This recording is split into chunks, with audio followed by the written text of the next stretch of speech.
Labrītiņ no rītiņ, šo burvīgo lietaino rītiņ. Esam modušies 6, lai turpinātu savas gaitas tālāk uz Varšavas pusi. Cēlāmies 6, izbraucām pēc 7. Prom no tā briesmīgā dzīvokļa laimīgi tikuši ārā. Nekad mūžā es tas negribu attieksties. Pēduši, padzēruši, izdzērām kvasu pudeli. Bija ļoti garšīgs, starp citu, pirmo reizi laikam nopirkām poļos tādu garšīgu, tumīgu. Lietuviešu Lidla kvasu. Vai tie lietuviešu Lidla kvasu? Es domāju, ka poļi. Nu labi, kāds tad bija? Ļoti garšīgs kvasu bija. Nopirkām, izdzērām litru pudeli, tagad gaidīsim, ka tas viss tauks ārā. Piestājām Orļikā, paņēmām rīta kafiju. Viņiem ar tā ir garšīga. Nu, dzeram, respektīvi. Latviešu valodas skolotājs man dzers blakus un labo man katru vārdu. Nu, tālūk. Noskaņojums ir miegains, jo ārā līst lietus, bet nu labi, ka negāšu kā ar svaiņiem, tikai tā nepatīkami spīdzina. Mašīnas uz ceļa ir padaudz tāpat. Lielas un mazas, tad latvieši veda pirts mucu un paskaties uz kurienes ir. Latvieši nebija. Izskatījās, ka latvieši.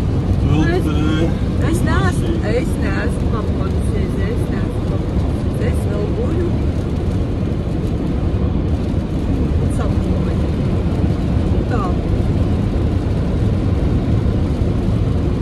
Bija mēģinājums ar mani strīdēties par ceļu. Es neizsapratu, uz kādu ceļu viņš grib, lai es viņam uz kaut kādu lielo ceļu.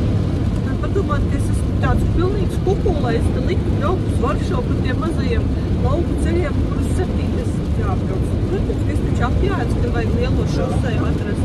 Komerc priekšreiz valds un būkains. Viņš man tik lielo ceļu. Es jau vairs nesaprotu, man jau kājas rokas sāk trīcēt kādu lielo ceļu. Es taču jau skatos vienīgo šoseju.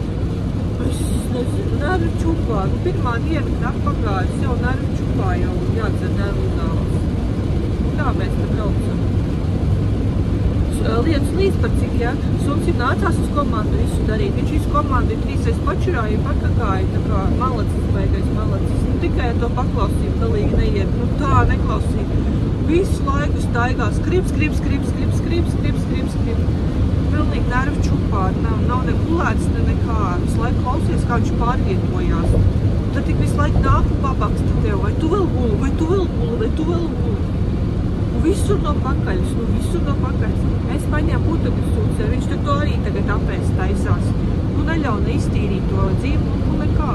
Bet Roberts jau man tur salabāja. Ko es tad taisos tīrīt šitiem šmuļiem to dzīvokli. Un tad nākam iekšā un dzīvo tādā pašā, kā mēs dzīvojām. Jo tur zem izlietas bija vēl izdzert vīna pudeles, dīvānes, šokolādes papīrs mētājās, veļmašīnas, zobpastas iepakojums mētājās. Putekļi, kā jau es teicu, biezā slānīgi, ka nevis panteļējam, bet meņģeļēja un tā būs fortūs ar sarakstību, respektīvi. Strašņīga, jā. Nu tālūk, tā ir iesākusies mums otrā atvaļinājuma diena. Tā arī viņi mums šodien paies ceļā braucot uz Vācijas pusi. Tad jau dienas beigās redzēsim, cik tālu būsim tikuši, kā varēsim atskaitīties par nobrauktu kilometrāžu. Tātad šodien no Suvalkiem uz Vācijas pusi. Dienas beigās. Paklau, kur tu tā smīni? Es taču redzu. Jā. Man tev telefona atmiņa izbeigsies, tikai arī runāju. Nekāda notikuma nav bijuši jau, tu esi sakomentējis jau pusstundā runāju.